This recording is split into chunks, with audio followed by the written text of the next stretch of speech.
This is the MTN 530 News.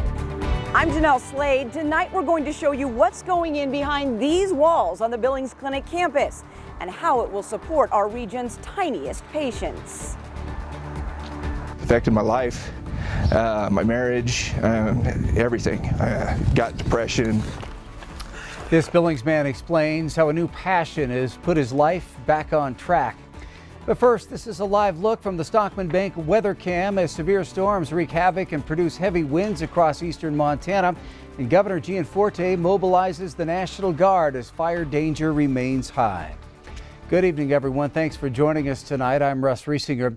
Those storms have already produced some damage at this hour. We want to bring in Chief Meteorologist Ed McIntosh. Ed, it's already been a bumpy ride for some, and these storms are still sticking around. What are you seeing out there right now? Most of the storms have been to the north and to the east of the Billings area, but we want to show you the area most prone to storms for the rest of the evening. A severe thunderstorm watch, meaning conditions are right for some of these strong winds, hail, gusty winds, and heavy rain, especially north of Billings all the way up into northeastern Montana. But we've seen some more storms rippling off the mountains here in the last short while. You see quite a bit of lightning in those silver and blue flickers right around the Billings area where you see that line start to develop, that little green line. That's where the gusty winds just pushed through the Billings area over into northeastern Yellowstone County here in the last short while. A severe thunderstorm warning into effect right now in this area just outside of Glasgow. Heavy rain, gusty winds, some small hail involved with that. And the eastern plains is where we've seen a lot of very strong winds. Check out a lot of those winds in excess of 75 miles per hour, causing some tree damage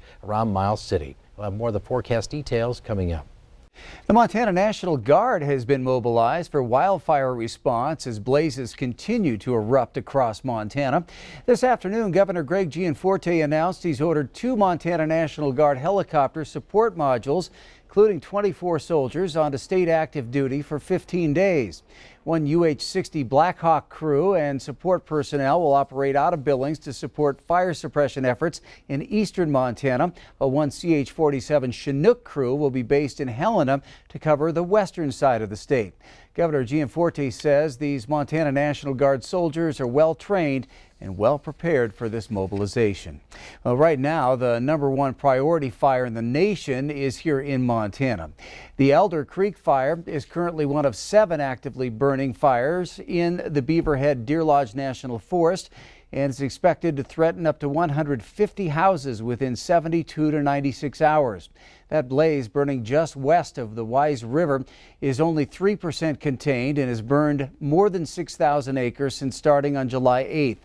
Dozens of homes in the area have already been evacuated, and more orders could come as weather conditions become warmer and drier. And tonight, firefighters are worried that the Robertson Draw fire near Red Lodge could break its current perimeter in some areas if dry weather and winds continue. As a result, fire crews will continue to stick around until the weather turns. The Custer-Gallatin National Forest posted on its Facebook page that the northwest side of Mount Maurice is of particular concern because of difficult terrain that prevents firefighters from safely building containment lines. Currently, there are some 59 firefighters fighting that blaze, and at least some will remain on site until rain or snow comes at the end of the season.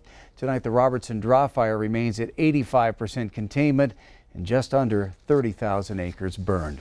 Well, the family of a Red Lodge firefighter who was severely injured in the Harris fire near Joliet said in a statement today, they are so overwhelmed by the outpouring of love and support that everyone has shown. Dan Stephenson underwent his second surgery today at the University of Utah Burn Center, and the family is hopeful that it will help boost his recovery.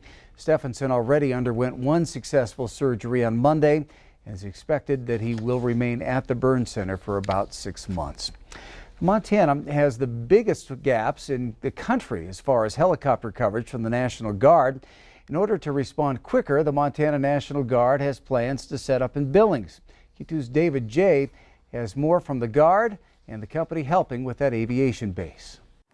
The National Guard wants to put part of its helicopter operation in Billings to make it easier to respond to the eastern part of the state. And the plan is to set up right here in this hangar at Billings Flying Service.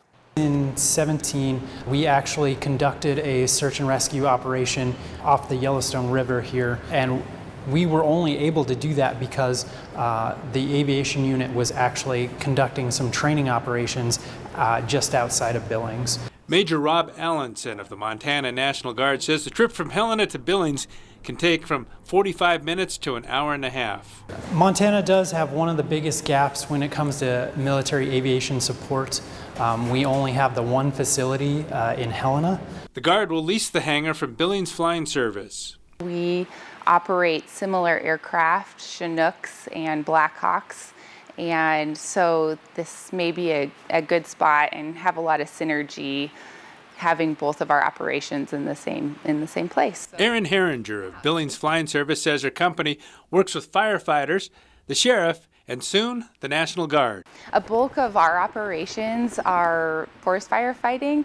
You know, that is our bread and butter, is helping respond to natural disasters, and so having more support with the National Guard here would be terrific. Fire support, search and rescue, winter storm support. We have the UH-60, we have the CH-47, and then we have the UH-72 Lakota. Being able to have air support here or have a presence here would really ultimately be able to help support our community in some cool ways. So we'd be glad to be part of that with the National Guard. Hopefully starting flying operations out of Billings around fall of 2022 is probably the earliest that would happen.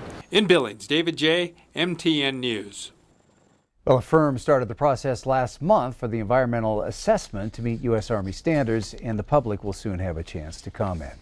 A U.S. Senate committee voted today on the confirmation of Montanan Tracy Stone Manning to head the U.S. Bureau of Land Management, and deadlocked along partisan lines. But her nomination by President Biden will still advance to the Senate floor, where a close vote is expected on her final confirmation. MTN Chief Political Reporter Mike Dennison has the story on today's contentious vote and debate before the committee. All 10 Republicans on the panel, including Montana Senator Steve Daines, voted against Stone Manning's confirmation, saying she had lied about her role in a 1989 tree spiking incident on an Idaho forest. Tracy Stone Manning collaborated with eco-terrorists. She lied to this committee, and she continues to harbor extremist views most Americans find reprehensible. She wrote the letter. She admits she wrote the letter, and she said no. That is a lie. It's a falsehood. They're talking about a letter Stone Manning admits she typed and sent to the Forest Service, warning it of the tree spiking, which was carried out by others. She later testified against them at a federal trial in 1993, leading to the conviction of 2 men. Daines, however, said Stone Manning is not to be admired for that testimony, because she only did so after facing possible prosecution and being granted immunity. That Ms. Stone Manning obstructed a federal investigation for many years. And rather than bring criminals to justice, Ms. Stone Manning assisted and helped evade them for years. For years. Ms. Stone Manning came forward only in 1993, 4 years after she was originally investigated by the FBI in '89, because she'd been caught. Democrats on the panel, however, said she's been honest about not planning the spiking or taking part in it, and that she has a long professional record of working closely with all parties on conservation issues. And her reputation until this confirmation hearing was impeccable. I am disgusted by what has happened in this committee. Disgusted. Daines' comments about dishonesty also prompted this rejoinder from Vermont Senator Bernie Sanders. That your campaign sent out a statement that said, quote, Dems are stealing the election. Trump needs our support. Is that a true statement?